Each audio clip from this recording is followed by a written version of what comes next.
Everybody, it's Safi and Marco, Dish Out on the Movies, and we're doing a review of last night's episode 3 of season 13's Masterchef.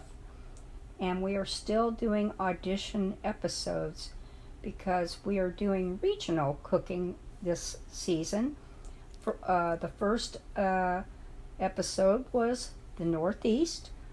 The second episode was the Midwest, and tonight or last night we did an episode, or we watched an episode about the West, and it was kind of amazing what states were included in the West, because I was thinking, like, where would some of those states fall, and are they going to have more shows with more regions? And it just looks like there's going to be one more regional show after this, and then they'll be done, and the season will start.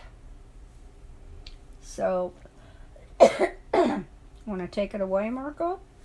Well, Alaska and Hawaii are considered the West. Which is weird.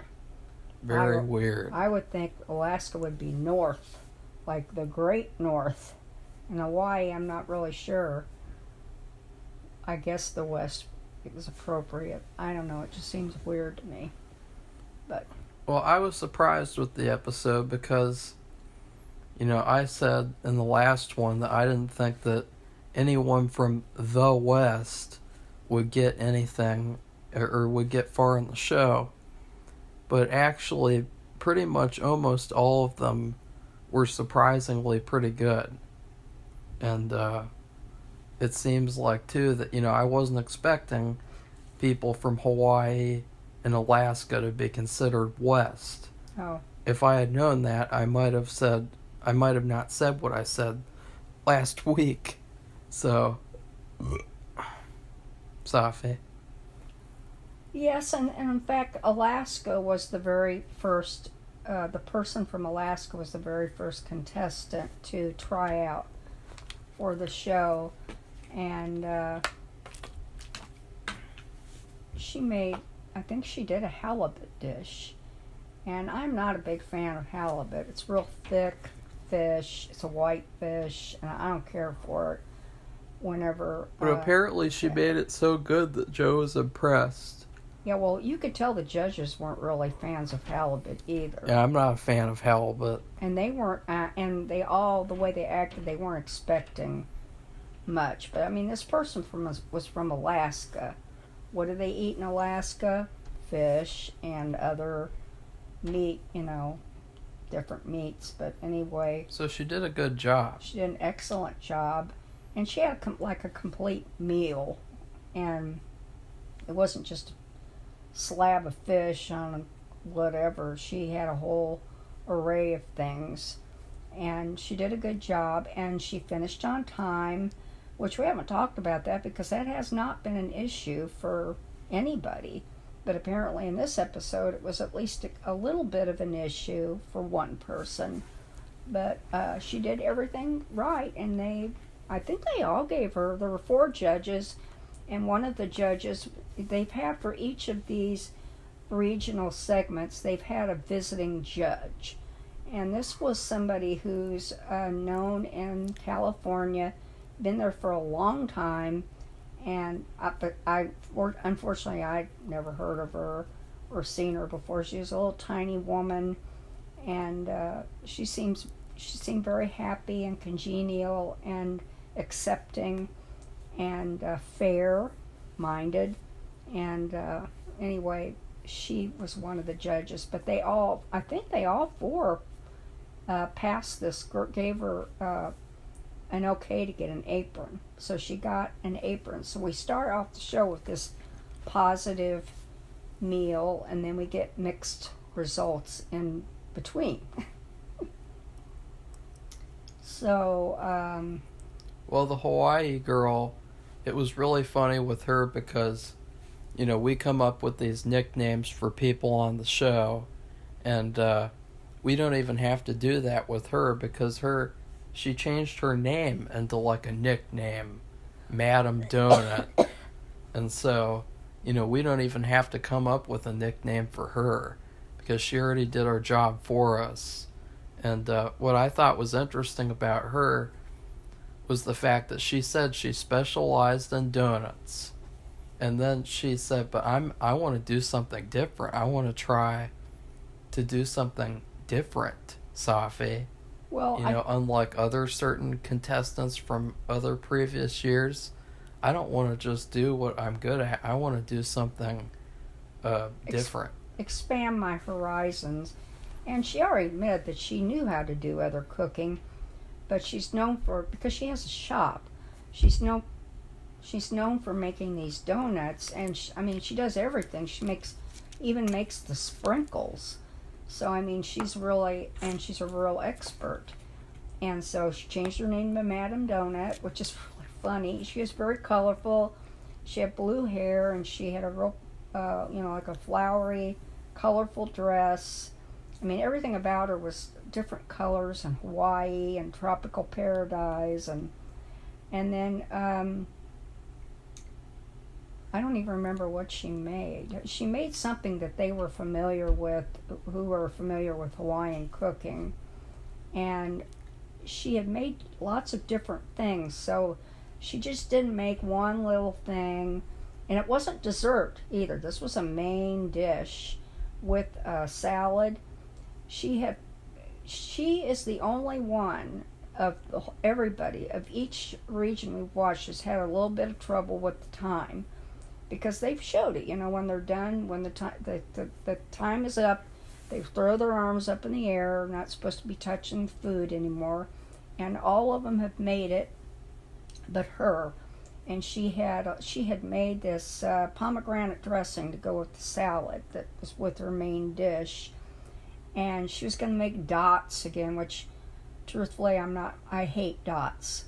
Because, my God, if you have a salad and you want dressing, do you want 6 little dots and try to dip your salad bites into these tiny little dots, as decorations? I just don't care for it. But anyway, she didn't get that in there, and they made a comment how the bottom of her dish was blank. And it was all shoved into this top part. It was like split in half lengthwise, and there was nothing in the lengthwise of the bottom. And she said she had run out of time and didn't put the dressing dots in the bottom. So it's the only thing. But did they all like her food? I thought they. Yeah. That's what I thought. They all liked her food. They all thought, and I guess they didn't show it on camera, but by the end of it, she didn't say anything about the donuts when she was telling about her dish and running out of time, and nothing. Not a word, but something must have happened off camera, because I think Gordon made a statement about how she had expanded to doing something that wasn't related to donuts and thought that was a good thing. So she must have said something about it when they didn't show it off camera. So, but anyway, they liked her food too. So I thought it was interesting. The 2 places you'd never consider Western, the contestants made it through. Yeah. Overwhelmingly, yeah. Too. Not just by 3 people or whatever.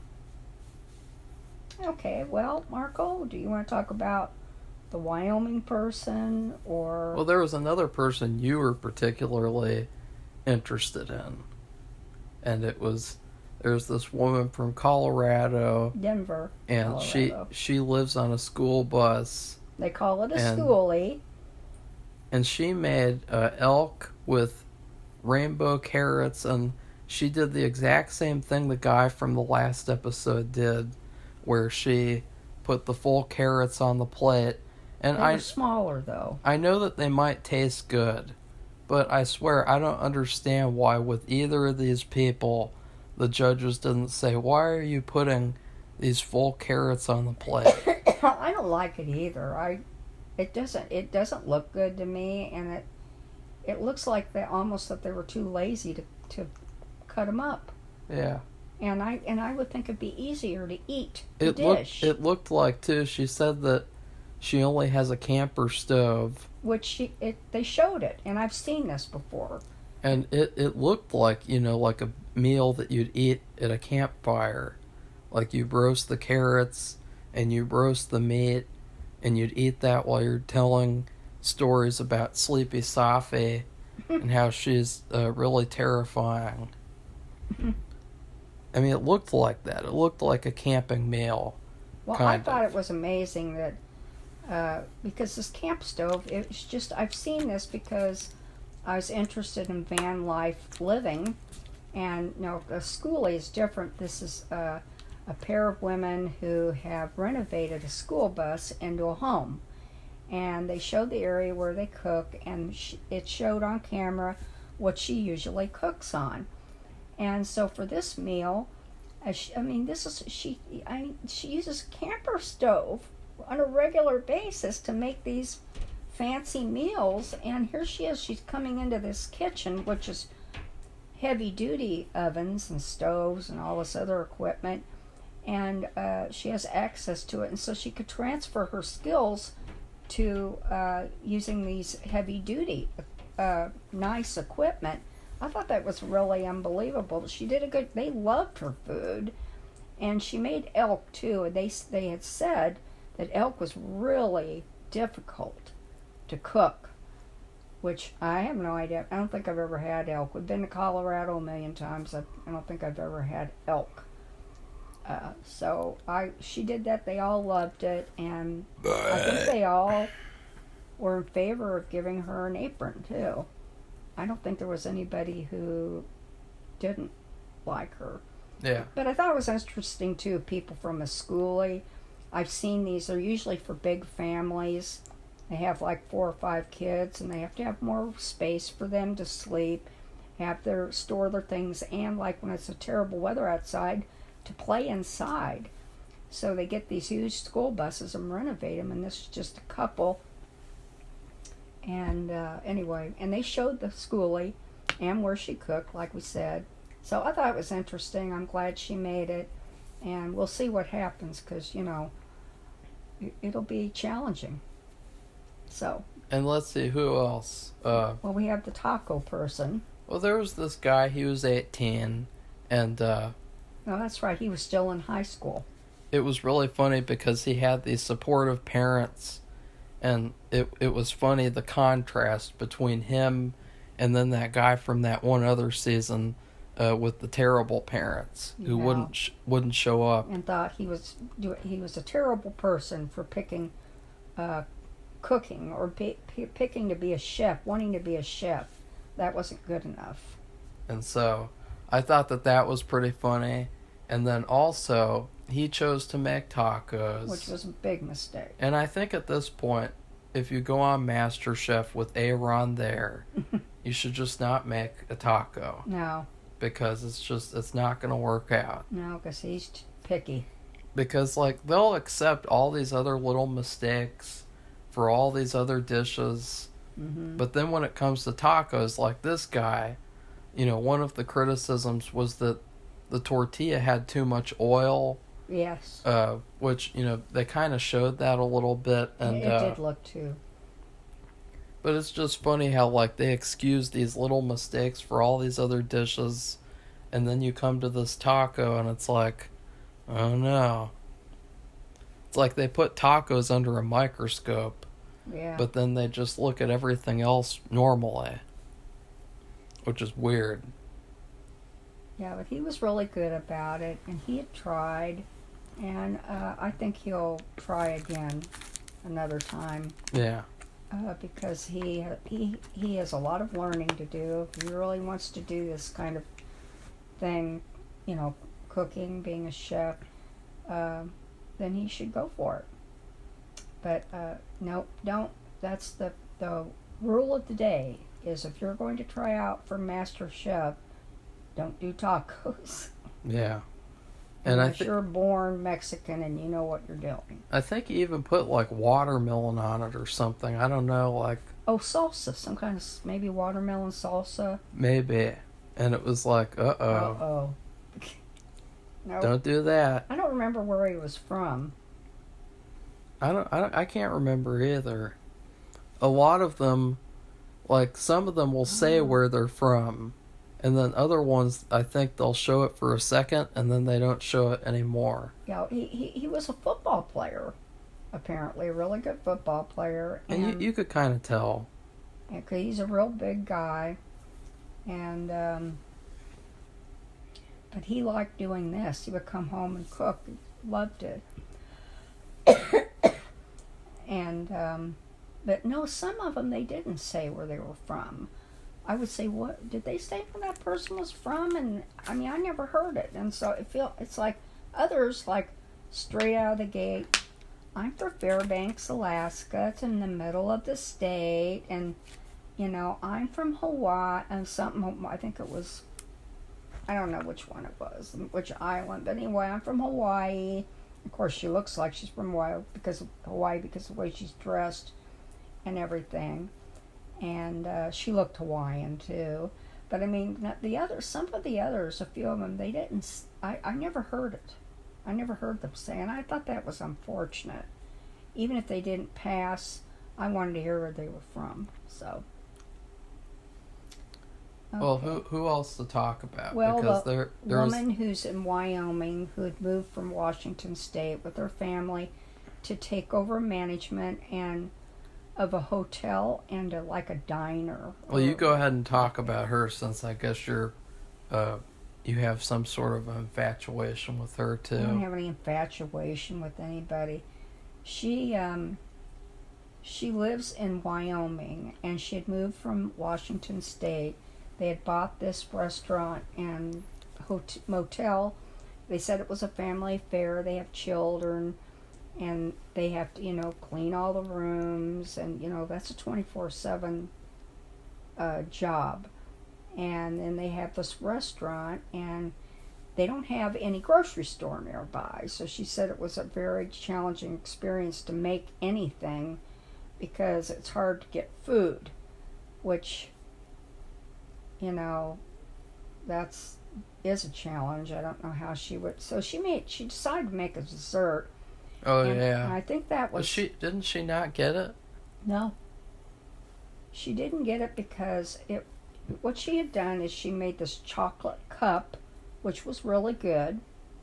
And then in the chocolate cup was, I think it was like a custard, but it was a coffee flavored custard with caramel in it, which I don't know. It didn't work because it was Gordon thought it was way too sweet. Yeah, Chef Gordon didn't like it. And it actually reminded me of like a pretentious hotel type of dessert. Which is not what they would serve in Wyoming at this. She said there was only like 300 people in the town. And I don't think they're going to come to the restaurant to have shishi fufu dessert. But, it would have been better if she'd made coconut cream pie or beef or something. But didn't it remind you of like something you get at a hotel? Yeah. Because like there was this one, and I can't remember where it was. It might have been Chicago, and it was some sort of like a piece of cake with like berries or something, berries and chocolate, or 3 types of chocolate, and it was just really artificial and kind of like, what's this? Like, why can't you just send us up a chocolate fudge cake? Why does it have to be this weird thing with berries and shit? We call it shishi fufu cooking. And this was sort of the same type of thing, but it didn't look terrible. It just... There were a couple things wrong with it. Joe said something about the coffee flavor made it bitter, but then Gordon said it was too sweet, and then one of them said it was too watery. They didn't like it, put it that way, and so I think the people were kind of counting on that she would get it because they could use the fact that she had been a Masterchef contestant as part of their advertising for their place, to bring in business.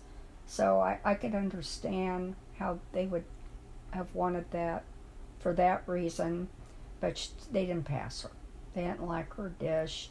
And I thought it was a real risk anyway for any of the contestants to make some kind of little dessert, because I think it seems like that's been like a 50-50 thing where some of them have passed and others didn't. So, and it was just like it had to be really good or else they're not going to pass you in. So, and they were, I think the problem was that they're coming in, they originally were from Washington State, and that would be something they'd have in the city at Washington State, but they were in this little tiny town of Wyoming, and that wouldn't have been the right thing to serve at their restaurant, and she should have picked something else. But anyway, that's what she picked. It didn't work, and that's that. So. Well, who else to talk about? Because, like, I thought they were pretty good. Like, they were a lot better than I expected. But for some reason, besides those that we've talked about, I can't really remember. Eye makeup girl who Joe liked. Well, I remembered her, but I didn't remember the food she made. I think she made halibut, too. Somebody else made halibut. Two people made halibut. The first contestant and somebody else. She made a regular... It was this housewife person. She's raised her kids. I think they're all in high school and out. And she wanted to devote time to what she wanted to do now. Yeah. And she loved cooking. And I think she made halibut. I mean, whatever she made a whole meal. With different components. And it seemed like she was one of those ones who could have gone either way. Yeah. And so that's what I mean by, looking over these small mistakes versus other people. And it all came down to Joe. Yeah. And every season, I think every season Joe has one contestant who he'll find attractive. Yeah. And he's like, oh, it all comes down to me. Well, yes, actually, yes. And I think this woman was a California girl. And so I think he thought she was pretty, and so that's what made him want to give her the apron, because it seemed like it was really close with her. Yes, it was very close. I can't remember what she made.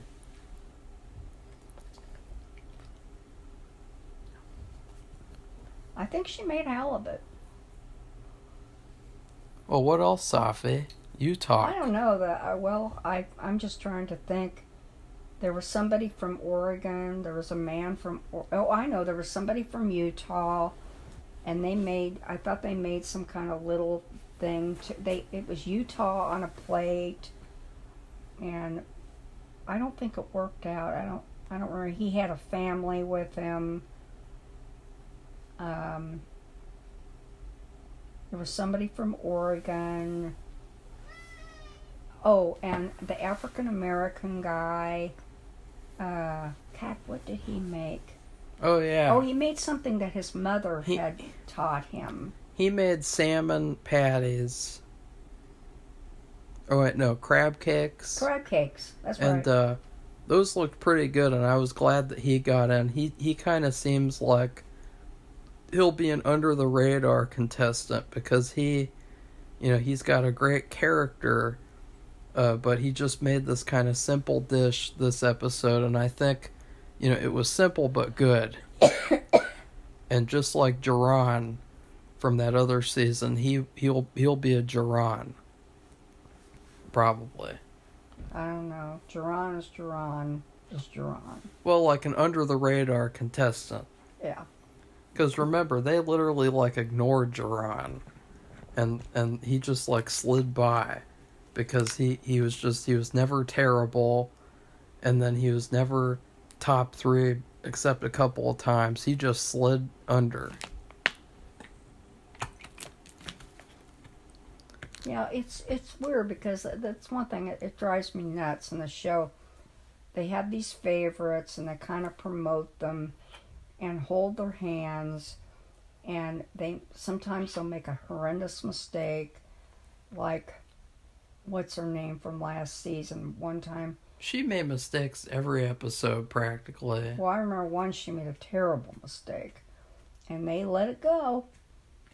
Oh, yeah. And Well, I don't remember what it was, but she made a terrible mistake. with her, it was always like, oh, she made a mistake, but somebody else did, too. So, the somebody else, they made a worser mistake. Yeah. Obviously. Oh, yeah. I don't even want to remember that because... Why? Because it just made me sick. It was just like... It was almost like at the very beginning of the season, it was almost the writing was on the wall. It was on the wall, and because... I don't think of that. I don't think that's right. I don't want to... it's just like the Chiefs playing... Oh, yeah, they're going to win the Super Bowl at the very beginning of the season. That's just nonsense. It's just too long of a season. And with this cooking, with, the oven could be on too high or too low. You just never know what's going to happen. You could drop something or whatever. I mean, there's just so many things that can happen. You can't, it doesn't matter how good somebody is. Anything can happen. And it's just like this under-the-radar guy. Well, the under-the-radar guy might rise all the way up to the top without being noticed. I mean, you just can't. And I like it that way. Yeah. I'd rather it be that way. I don't want to come at the beginning of the season, oh, yeah, that person's going to win the whole thing. I mean, that's what it was like last season. I didn't care. They'll make a lot of these bad judging decisions. Yeah, that's another thing. And so if you slide under the radar, you can't fall victim to the bad judging decisions. Yeah. Yeah, that's another thing. When they're so busy promoting their people, they make these bad judging decisions and get rid of people who were probably better than who they're promoting. Yeah. And that is... that I don't like that. Well, like in Masterchef Junior Season 3, like practically the whole season, they just promoted this one girl because they really wanted a girl to win the show. After the first 2 seasons, a guy won. Remember her? Jenna? Remember Jenna? You mean you said for Masterchef Junior? Yeah, season 3. Yeah. I remember there was that one episode where she was going to lose, and that guy who won the season, or wait, did he win? No, he didn't. He lost against the boring guy. He came over and helped her, and he helped her remake her dish, or her sauce, or whatever. Because she was having a fit. And they had focused on her so much that she had become so stressed out that she was like being mean to her friend, and she was panicking every episode, and it was like they just focused so much on her. And it's almost like in doing so they put more pressure on her than she needed. Yeah, and they did that, and then you had these other 2 guys, and they were ignored. And guess what? They both got into the finale. And she lost. Yeah. It's unbelievable. That's what happens. Yeah, they are, when they do stuff like that, the judges are their own worst enemies. Yeah. And it needs to be more random and more spontaneous, and not like this thing last season it was just almost like preordained. And I really didn't like that.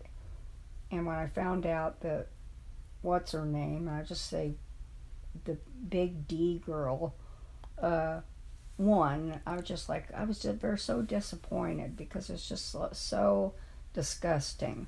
And you knew that somebody was going to win for MasterChef Junior because in the audition episode, they had that little weird moment after one of them got eliminated, and he said, let's just make sure one of us wins the season, okay? Like, let's make sure that one MasterChef Junior wins. And I just thought, like, that was a really weird thing to, like, emphasize. Like, it's like, if you watched that season, if you binge watched it, it would make a lot of sense. It would make a lot of sense editing-wise to put that moment there. Because then it's like, oh, See, it pays off. Because she won. Yeah. And she was Masterchef Junior. Just like you, Safi. I wouldn't want it. Why not? Because I just wouldn't. I'm not into cooking like that. I mean, I like to cook, but not all the time. At certain times, I'll cook and plan everything and try to do it really carefully. You brought that cookbook over here from when you were a child. That cookbook. Well, what was that? Like Betty Better Homes and Gardens, I think, or either Betty Crocker or Better Homes and Gardens. Betty, Ugly Betty. Yeah. You brought her cookbook. It's a children's cookbook, and it has lots of big pictures. Because you were Masterchef Junior. It's just... No, I wasn't. They didn't have Masterchef Junior in the 60s. And 70s. Yeah, anyway.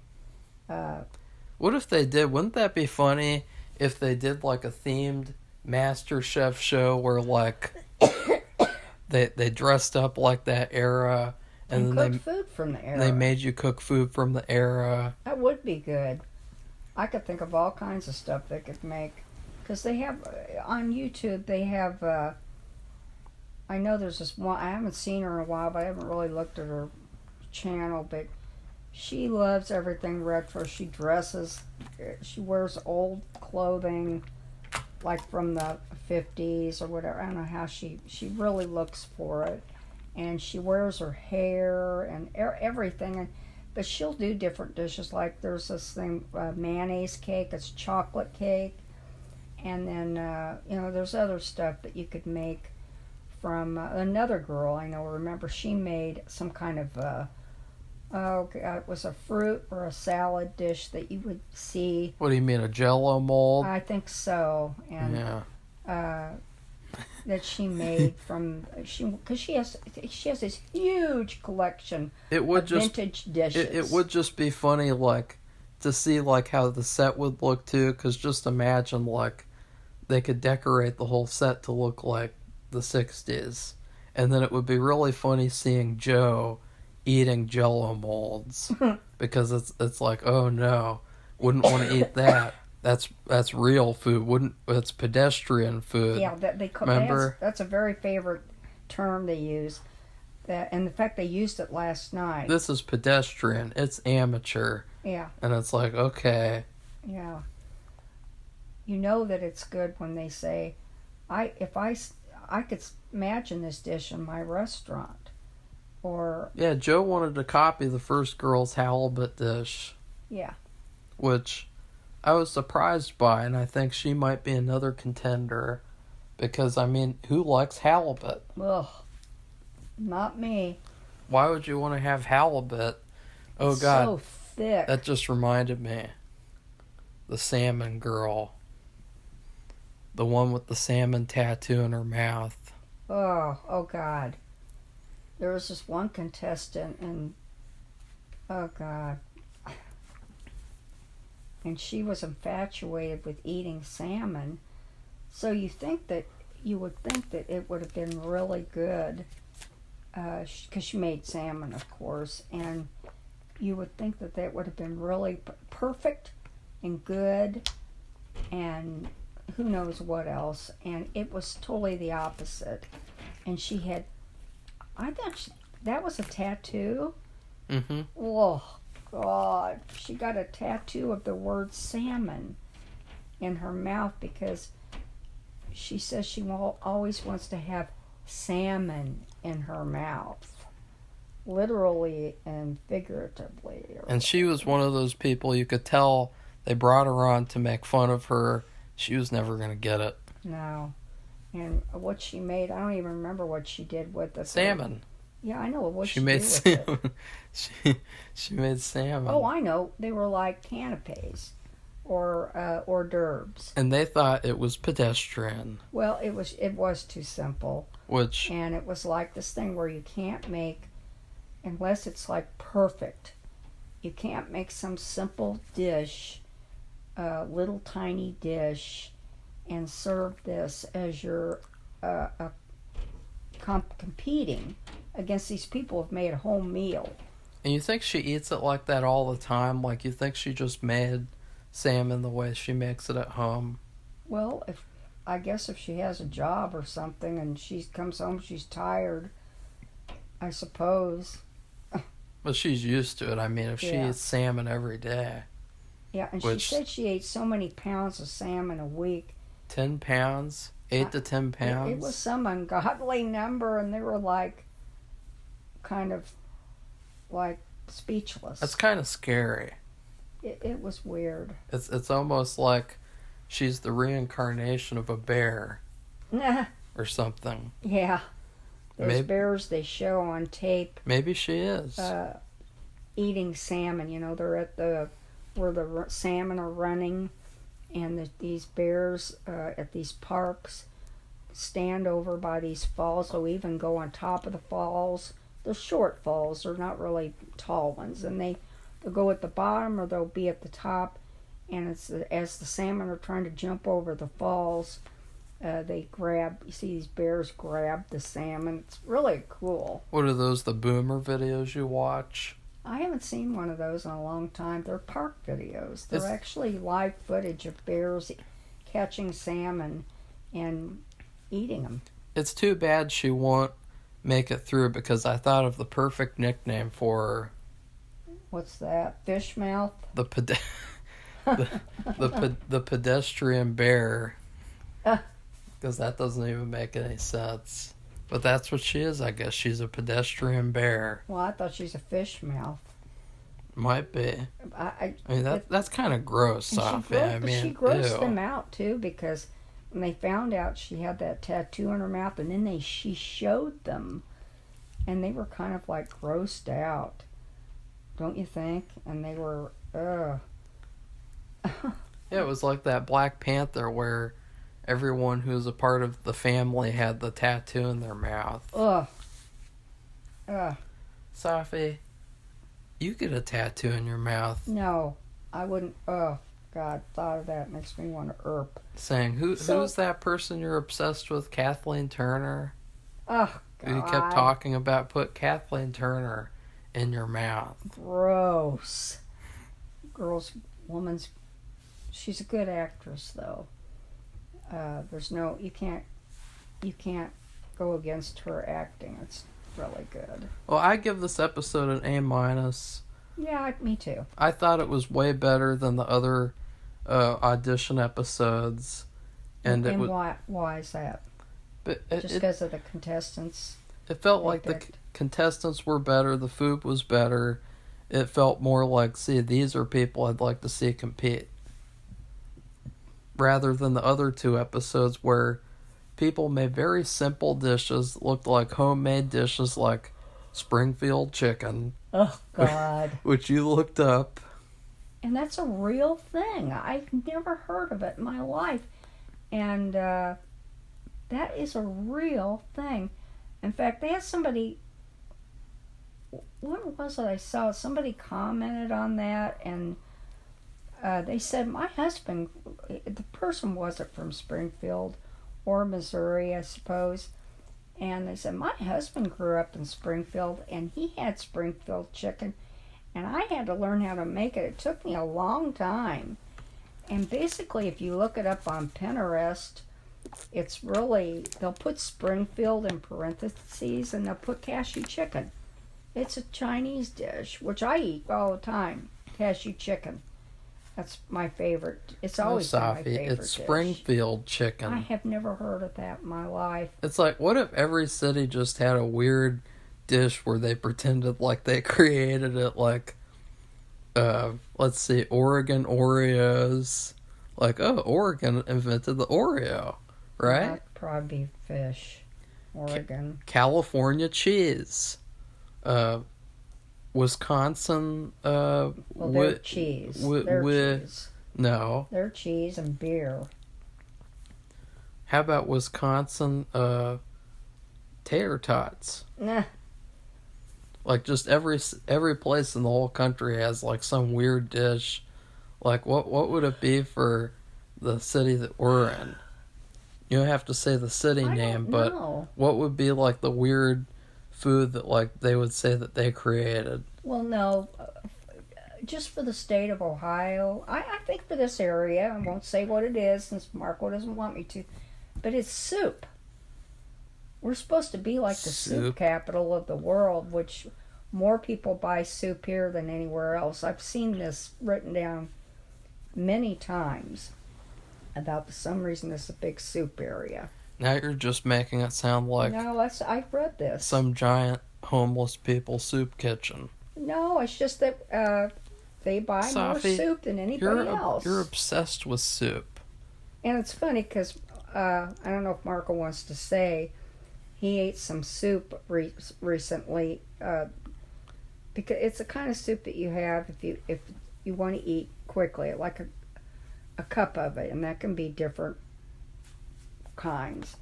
And so you boil some water, you put it in a cup, and you pour the water in, you stir it up, and that's the soup. And he got some, and it made him ill, very ill. And so he wrote the company and told them that what happened, and they sent him these free coupons, which was nice. Yeah. But, I mean, there you go. Soup, because this is a big soup area. So it doesn't matter, and I'm not saying any particular kind of soup, any soup. It just, this is a big soup area, so, which is interesting. So we are already known for something. Cup of soup. Because I don't know what else it would be, truthfully. It doesn't have to be. Like, have you ever thought of Springfield as Chinese chicken? No, because you're talking about an area that it's like right on the border of southern Missouri. And that's Branson. It's on the way to Branson. And that's on the border of Arkansas and Missouri. And so, no. Chinese food in Springfield, Missouri, no. That's where Brad Pitt is from. And it would be interesting to ask him about Springfield chicken. I would love to hear what he had to say about it. He'd probably say that's really that's too pedestrian for me. I just can't believe they picked somebody who made Springfield chicken. I mean, compared to everything we've seen so far, if somebody cooking elk, and then you have these people cooking halibut, which is usually gross, and they made it really good, and then they made these special salads to go with it. And then you have somebody coming in making stupid Springfield chicken. And I'm sorry, because I don't want to be that way, but... well, it's just funny. I don't know. It's just funny. It's just weird. But anyway, I think we've exhausted everything to say. We've picked out... I'm glad Marco remembered the salmon girl, because she was different. And she's not a bad person. She's just different. And then we covered really the main people who did really well, and they were interesting. They're from different parts of the, quote, West, and places that are considered the West, which I never would consider the West, like Alaska. And that's it. So if you like this video, give it a thumbs up and become one of our subscribers. And we would appreciate your feedback, like, did you see the episode, and what did you think about it, and what do you think about the taco situation? Do you think that's fair, or that's right, or it's acceptable? And next week they're doing the South, so it'll be interesting if they do pick up at least a contestant. Not that they're going to accept them, but are they going to have somebody cooking anything to do with Mexican food? So it'll be interesting to see next week if that happens. Because I can think of all kinds of things they could do with the South. You know, peaches and barbecue. And of course they did pick a Kansas City person, but I don't think they did a barbecue type of dish. I think they did something, I don't know, I didn't think it was that I hate to say it, no offense, but I didn't think it was that special. But they accepted him, and he went through. But it'd be interesting to see what they decide to cook and what they decide to accept. So, goodbye, everybody. Bye.